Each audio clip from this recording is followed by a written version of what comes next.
Fight On family, Preston's Paradise here, and yeah, let's talk about some of the recent pickups that we've acquired in the portal. Interior offensive lineman DJ Wingfield started all 12 games last year at Purdue. We all know that Purdue was a bit of a dumpster fire last year, but nonetheless, man, I'm just happy to have the depth. I'm happy to have the experience, and particularly the Big Ten conference experience that DJ Wingfield has, right?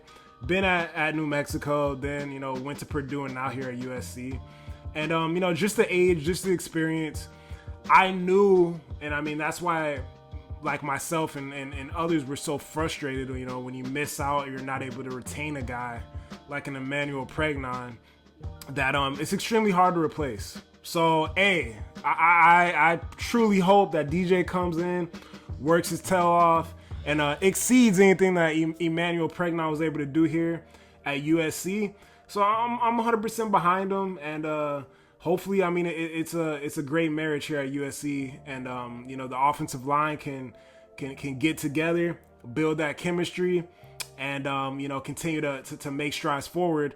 Also interested to see what's the deal with Elijah Page's injury, right? I think there hasn't really been much word on that, how serious it is.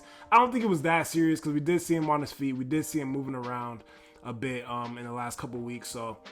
So that's the first thing I want to handle. Secondly, picked up this running back, Wayman Jordan, number one JUCO running back out of JUCO this year. Technically not a freshman. I think technically it's kind of looked at as like a high school player. Interested to see where the eligibility is as well with Wayman Jordan. He might have 3 years of eligibility, maybe 4 years of eligibility, and I really look at it. So that would be amazing. But now just look at the running backs we bought in. Look at Eli Sanders, now Wayman Jordan. It's a little, the electricity is ramping up in the running back room. You look at a freshman coming in, Riley Wormley. There is a lot of what I call blur in the running back room with these guys.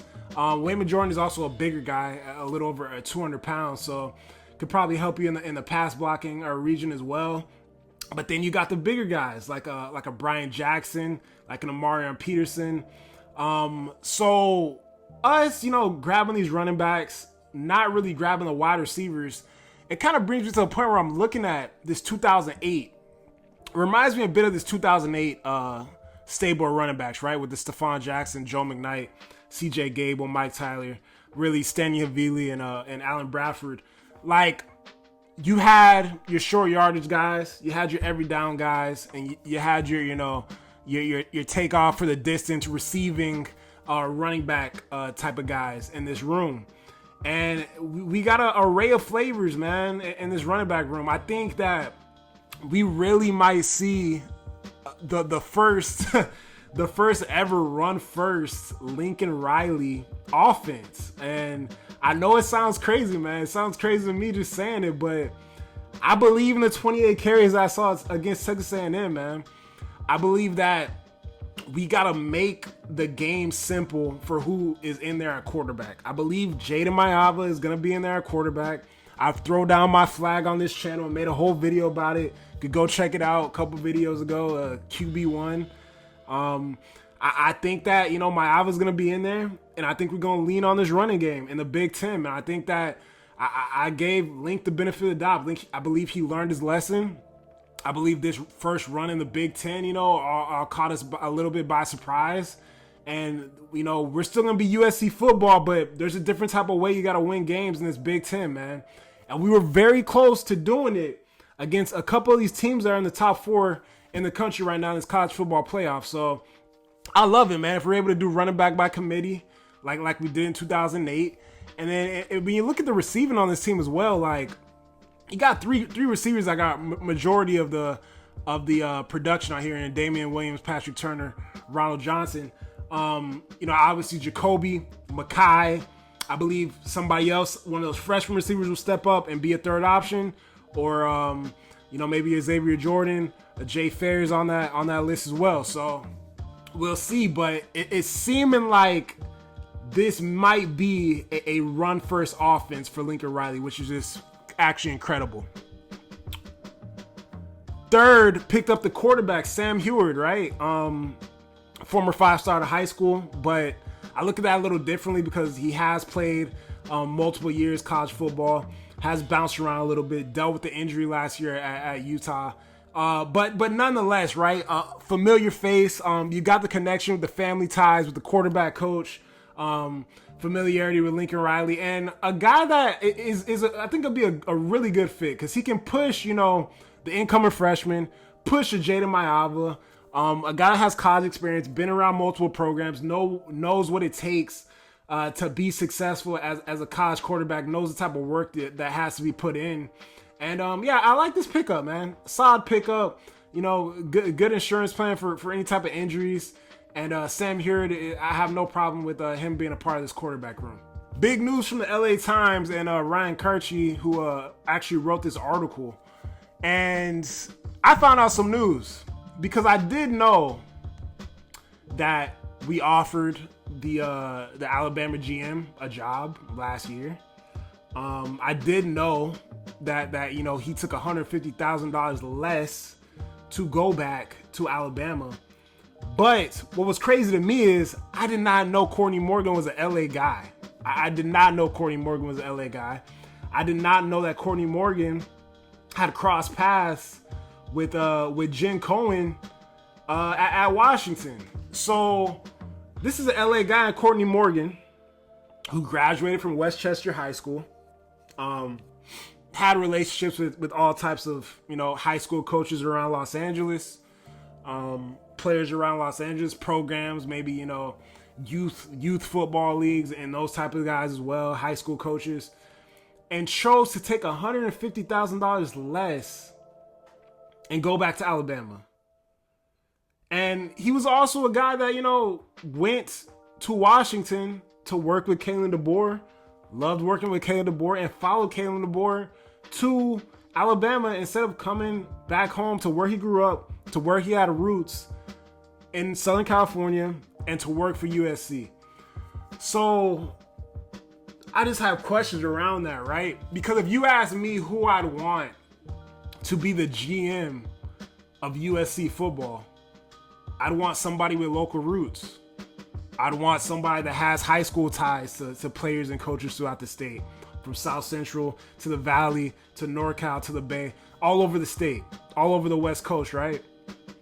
And Courtney Morgan really looked to be that guy. He looked like he could have been one of those guys. But I just get scared because why does he not come to USC? Did he feel like it'd be hard to work with our head coach? I don't know.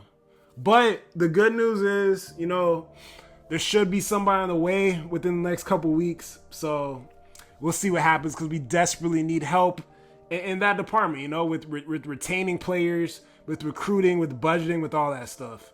So hopefully it is somebody that is local and somebody that can really affect the program in a positive way. More news, tight end Lake McRee is returning, man. So fantastic, man.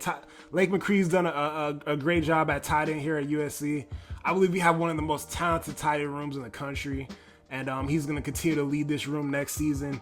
Was unfortunate to see what happened last year with him in the Michigan game with the injury, but did bounce back. And like I said, man, I made a video on this channel recently.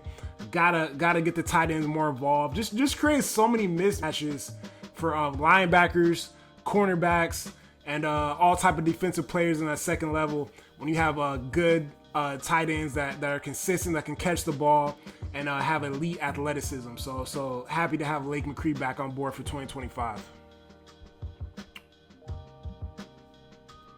And lastly, man, I want to talk about, I got to give credit to some of these coaches. I mean, Link is out here in San Diego, paying a visit to Brandon Arrington.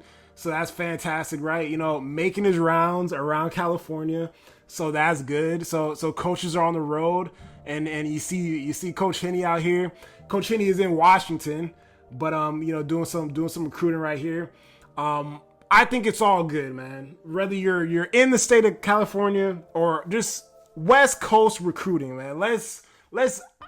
I get the fence around California, but I want to fence around the West Coast, man, where it's like back in the day, it wasn't even just Cali. It was Arizona, man. I remember being in high school in Arizona. We had a running back, this guy named Ray Polk, and USC was on campus, and it was a big deal, man. We got to get back.